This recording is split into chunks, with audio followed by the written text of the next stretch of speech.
안녕하세요, 타임체이스입니다. 여러분 머릿속에 조선시대 미녀를 떠올리면 어떤 이미지가 그려지시나요?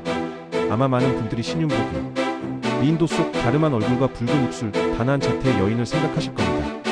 하지만 만약 그 그림이 특정 인물이 아닐 뿐더러 당시 미의 기준을 온전히 담고 있다고 보기도 어렵다면 어떨까요? 오늘 타임체이스는 화려한 드라마 속 상상이 아닌 차가운 기록 속에 숨겨진 조선시대 진짜 미인의 조건을 추적해보고자 합니다. 이 영상이 끝나면 여러분은 아름다움이라는 개념을 역사 속에서 완전히 새로운 관점으로 보게 되실 겁니다. 우리가 조선의 미녀를 이야기할 때 가장 먼저 부딪히는 장벽은 바로 시각 자료의 부재입니다.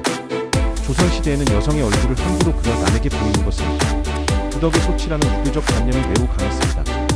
그래서 사대부가의 여인들은 물론 왕비나 후궁의 공식적인 초상화, 즉 어진조차 거의 남아있지 않죠. 우리가 미디어에서 흔히 보는 기생들의 그런 정도가 전부인데 이 역시 미화되거나 정형화된 이미지일 가능성이 높습니다. 대표적인 예가 바로 앞서 언급한 혜원 신윤복의 미인도입니다. 이 그림 정말 아름답죠. 하지만 학계에서는 이 그림이 특정 실존 인물을 그린 것이 아니라 당시 사람들이 이상적으로 생각했던 미인의 특징을 부합한 일종 이상의 그림으로 보고 있습니다. 마치 오늘날 우리가 이상적인 외모를 가진 가상의 캐릭터를 만드는 것과 비슷하다고 할 수 있습니다. 즉 미인도는 조선인의 기준을 엿볼 수 있는 중요한 단서였지만 이 사람이 바로 조선 최고의 미녀다라고 말할 수 있는 증거는 아니라는 겁니다. 그렇다면 우리는 무엇을 통해 조선의 미인을 상상할 수 있을까요? 다른 질문입니다. 다행히도 조선 왕조실록을 비롯한 수많은 문헌에는 여성의 외모에 대한 묘사가 분명히 나와 있습니다. 흥미로운 점은 이 기록들이 단순히 역사에서 그치지 않고 매우 구체적인 기준을 제시하고 있다는 사실입니다. 이제부터 그 기록의 파편들을 모아 그런 꿈꿨던 이상적인 아름다움의 실체를 재구성해 보겠습니다. 조선시대 미의 기준을 강화하는 핵심 키워드는 바로 복과 복이었습니다. 외면의 아름다움은 외면의 탑과 가문의 복을 담아내는 그릇으로 여겨졌죠. 이는 현대의 미의 기준과는 상당히 다른 접근 방식입니다. 지금부터 구체적인 사료를 통해 세 가지 핵심 포인트를 짚어보겠습니다. 첫 번째 조건, 복상, 즉 복을 부르는 얼굴입니다. 조선은 농경사회였고 자손의 번성이 가문의 가장 큰 과업이었습니다. 따라서 좋은 아내, 좋은 어머니가 될 수 있는 건강함과 복스러운 인상이 최고의 미덕으로 꼽혔습니다. 영조대의 기록인 옥민몽이라는 문헌을 보면 이상적인 여성의 얼굴을 이렇게 묘사합니다. 얼굴이 달덩이 같고 눈썹은 반달 같으며 코는 마늘쪽 같고 입은 앵두 같다. 여기서 달덩이 같은 얼굴은 오늘날의 B라인과는 정반대죠. 풍만하고 원만한 얼굴형이 타상과 풍요를 상징했기 때문입니다. 피부는 하얗고 머리카락은 칠흑같이 검고 입술은 앵두같이 붉은 303억 역시 건강미를 드러내는 중요한 요소였습니다. 이는 단순히 미적인 취향을 넘어 한 집안의 미래를 책임질 며느리를 고르는 지금으로 치면 최고의 배우자감 스펙에 가까웠던 셈입니다. 두 번째 조건, 태, 즉 몸가짐과 분위기입니다. 조선시대 기록에서 미인을 묘사할 때 빠지지 않는 표현이 바로 자태가 컸다 혹은 면모가 단정하다 이거죠. 이는 이목구비의 개별적인 아름다움보다 전체적인 균형과 몸에서 풍겨나오는 즉 아우라를 더 중시했다는 뜻입니다. 대표적인 인물이 바로 황진입니다. 황진이에 대한 기록은 야사가 많아 출차검진을 필요하지만 공통적으로 그녀의 아름다움은 외모뿐만 아니라 지성과 예술적 재능에서 찾고 있습니다.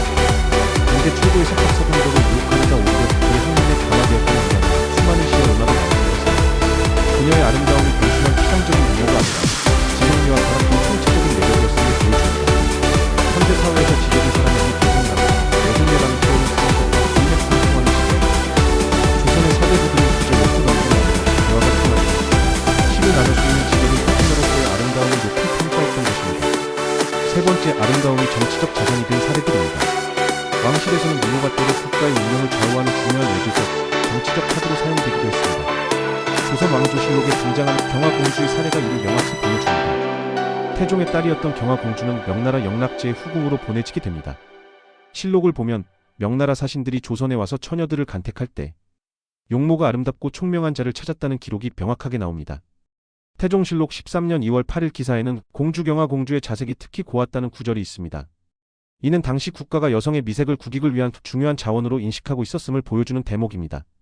그녀의 아름다움은 한 개인의 것이 아니라 조선이라는 국가의 위신을 세우고 명과의 관계를 원만하게 만들기 위한 일종의 전략 자산이었던 셈입니다. 여러분이라면 나라를 위해 자신의 삶을 희생해야 하는 이런 상황을 어떻게 받아들이셨을 것 같나요? 댓글로 여러분의 생각을 들려주시면 흥미로울 것 같습니다. 그렇다면 왜 조선은 이토록 내면적 가치와 복스러운 외모를 미의 기준으로 삼았던 걸까요? 이는 조선 사회를 지탱했던 성리학적 세계관과 깊은 관련이 있습니다. 성리학은 모든 개인이 각자의 자리에서 본분을 다하며 전체적인 조화를 이루는 것을 이상으로 삼았습니다. 여성에게 요구되었던 현모양처의 역할은 이러한 사회 구조를 유지하는 핵심적인 축이었죠. 따라서 여성의 아름다움 역시 개인의 매력을 발산하는 수단이 아니라 가문과 사회에 기여하는 기능적 가치로서 평가받았던 것입니다. 폭상은 자손 번성과 가문의 안녕이라는 기능을, 단아한 태도는 유교적 부덕을 실천하는 기능을, 총명함은 자녀를 올바르게 교육하는 기능을 담보하는 증거로 여겨졌습니다. 이런 관점에서 보면 조선시대 미의 기준은 그 시대가 가장 중요하게 생각했던 가치, 즉 안정과 질서, 그리고 지속 가능성을 여성의 몸을 통해 구현하려는 시도였다고 해석할 수 있습니다. 이는 마치 오늘날의 기업들이 인재를 채용할 때 단순히 스펙이 좋은 사람보다 우리 회사의 비전과 문화에 맞는 사람을 선호하는 것과 비슷한 논리 구조를 가집니다. 결국 한 시대의 미의 기준은 그 사회가 무엇을 욕망하고 무엇을 지향하는지를 보여주는 가장 솔직한 거울입니다. 오늘날 우리가 추구하는 아름다움, 예를 들어 개성있고 건강하며 자기관리가 철저한 모습은 어쩌면 무한 경쟁과 개인의 역량을 중시하는 현대사회의 가치관이 투영된 결과일지도 모릅니다. 여러분은 오늘날의 미의 기준이 우리 사회의 어떤 모습을 반영하고 있다고 생각하시나요? 오늘 우리는 조선시대 절세미녀라는 흥미로운 주제를 통해 단순히 누가 예뻤는지를 따지는 것을 넘어 그 시대가 아름다움을 어떻게 정의하고 소비했는지를 깊이 있게 들여다봤습니다. 신윤복의 미인도가 주는 환상에서 벗어나 기록을 따라가 보니 조선의 미인은 달덩이 같은 복상의 얼굴을 하고 단아한 태도를 지녔으며 때로는 국가의 운명을 짊어지는 정치적 자산이 되기도 했습니다. 이는 아름다움이란 결코 절대적이거나 불변하는 가치가 아니라는 것을 보여줍니다. 그것은 시대를 담는 그릇이자 그 사회의 욕망과 이데올로기를 비추는 거울입니다. 조선의 미인을 통해 우리는 조선 사회의 이상과 현실을 엿볼 수 있었던 것이죠. 역사는 이처럼 우리가 당연하게 여겼던 것들의 질문을 던지게 만드는 힘이 있습니다. 오늘 이야기가 여러분의 지적 호기심에 작은 불씨가 되었기를 바랍니다. 그런데 이렇게 여성의 덕과 복을 중시했던 조선의 남성들은 과연 어떤 모습이었을까요? 왕의 사익감, 즉 부마를 뽑을 때는 외모를 얼마나 봤을까요? 다음 시간에는 베일에 쌓여있던 조선시대 미남의 조건에 대해 사료를 바탕으로 낱낱이 파헤쳐 보겠습니다. 아마 깜짝 놀랄만한 이야기들이 많을 겁니다. 역사는 단순히 외우는 것이 아니라 오늘을 비추는 거울입니다. 구독과 알림 설정으로 타임체이스의 다음 여정에도 꼭 함께해 주십시오. 더 깊고 흥미로운 이야기로 다시 찾아뵙겠습니다. 감사합니다.